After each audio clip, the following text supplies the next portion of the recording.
Hi friends, welcome to Nisha's Home Cooking. ഇന്നിപ്പോൾ ഞാൻ ചെയ്യാൻ പോകുന്നത് ഒരു സിമ്പിൾ ഫ്രൂട്ട്സ് കസ്റ്റാർഡിൻ്റെ റെസിപ്പിയാണ്. നിങ്ങൾക്കെല്ലാം അറിയാമായിരിക്കും, എങ്കിലും ഞാൻ ഇന്ന് മാംഗോ ഉള്ളതുകൊണ്ട് അത് ഉണ്ടാക്കുകയാണ്. അപ്പോൾ നിങ്ങൾക്ക് കാണിച്ചു തരാം. അപ്പോൾ ഞാൻ ഇതിനകത്ത് എടുത്തിരിക്കുന്നത് ഒരു ആപ്പിൾ, ഒരു പോമഗ്രാനേറ്റ്. ഇത് മുഴുവൻ എടുക്കേണ്ടി വരത്തില്ല, അത് കുറച്ച് നിന്ന് മതി. 2 ബനാന, നമ്മുടെ ഈ ടൈപ്പ് ബനാന വേണം എടുക്കാനായിട്ട്. അപ്പം ഈ കുഞ്ഞ് ടൈപ്പ് ഇങ്ങനത്തെ ബനാന, പിന്നെ ഒരു മാംഗോ, കുറച്ച് ഗ്രേപ്സ്, പിന്നെ എടുത്തിട്ടുണ്ട് 1/2 ലിറ്റർ പാല്, 2 ടേബിൾ സ്പൂൺ കസ്റ്റാർഡ് പൗഡർ,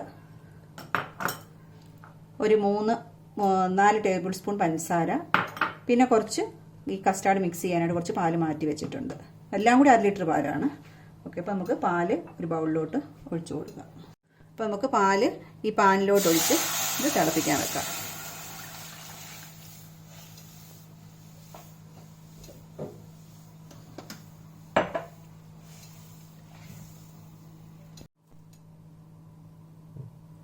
പിന്നെ പഞ്ചസാര ഇപ്പോൾ ഈ തിളയ്ക്കാൻ വെച്ചിരിക്കുന്ന പാലിലോട്ട് ഇട്ട് കൊടുക്കുകയാണ്.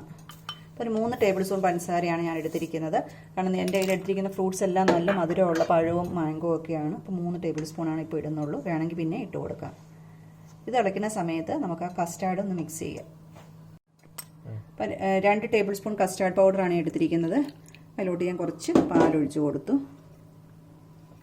കട്ടയില്ലാതെ നല്ല സ്മൂത്തായിട്ട് വേണം നമുക്കിതിനെ എടുക്കാനായിട്ട്.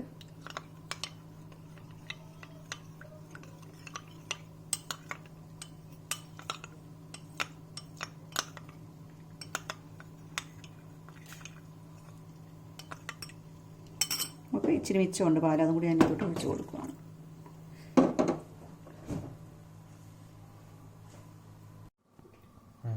പാൽ തിളച്ചുകൊണ്ട് വരും. അപ്പം ഞാൻ സിമ്മിലാക്കിയിട്ടുണ്ട്. നമ്മൾ ആ കസ്റ്റാർഡിൻ്റെ മിക്സ് വളരെ കെയർഫുള്ളായിട്ട് ഇതിനകത്തോട്ട് കുറേശ്ശെ ഒഴിച്ച് കൊടുക്കുക. കാരണം നമുക്ക് കട്ട കെട്ടാൻ പാടില്ല, അതുകൊണ്ട്.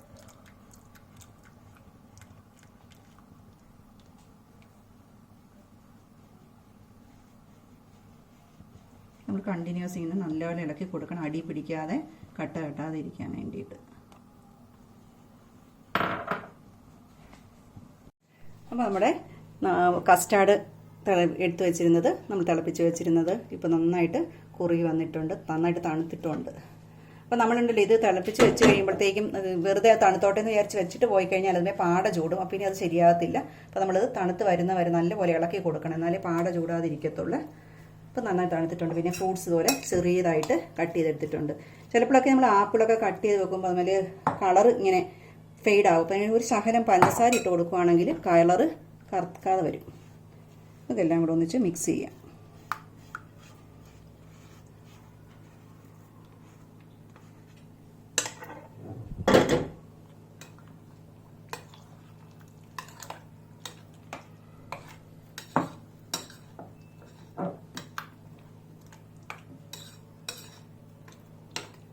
അപ്പോൾ ഇതിനിപ്പോൾ നന്നായിട്ട് മിക്സ് ചെയ്തിട്ടുണ്ട്.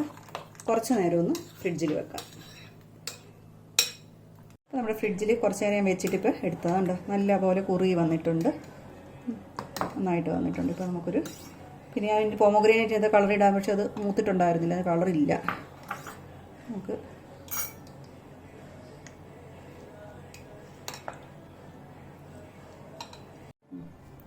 അപ്പം ഞാനിത് ചെറിയും കൂടി ഇട്ടാണ് പൊക്കത്തി വെച്ചിരിക്കുന്നത്. അപ്പോൾ നിങ്ങൾക്ക് വേണമെങ്കിൽ ഡ്രൈ ഫ്രൂട്ട്സോ അങ്ങനെ എന്തെങ്കിലും വേറെ ഇടാം. പിന്നെ വേണമെങ്കിൽ ഐസ്ക്രീം ഇട്ട് കഴിക്കണമെങ്കിൽ ഐസ്ക്രീമും കൂടി ഇട്ട് വേണം കഴിക്കാം. ഇപ്പോൾ ഞാനിപ്പോൾ 2 ടേബിൾ സ്പൂണാണ് കസ്റ്റാർഡ് പൗഡർ ചേർത്തത്. അപ്പോൾ നിങ്ങൾക്ക് ഇച്ചിയും കൂടി കൂടിയ കൺസിസ്റ്റൻസി വേണമെന്നുണ്ടെങ്കിൽ ഒരു 1/2 ടീസ്പൂണോ 1 ടീസ്പൂണോ കസ്റ്റാർഡ് പൗഡറും കൂടി കൂട്ടിയെടുക്കുക. ഓക്കെ, അപ്പോൾ നിങ്ങൾക്ക് നിങ്ങളിത് ഉണ്ടാക്കി നോക്കുക. വീഡിയോ ഇഷ്ടപ്പെട്ടുമെങ്കിൽ ലൈക്ക് ചെയ്യുക, ഷെയർ ചെയ്യുക, അതുപോലെ തന്നെ സബ്സ്ക്രൈബ് ചെയ്യാത്തവരാണ് സബ്സ്ക്രൈബ് ചെയ്യുക.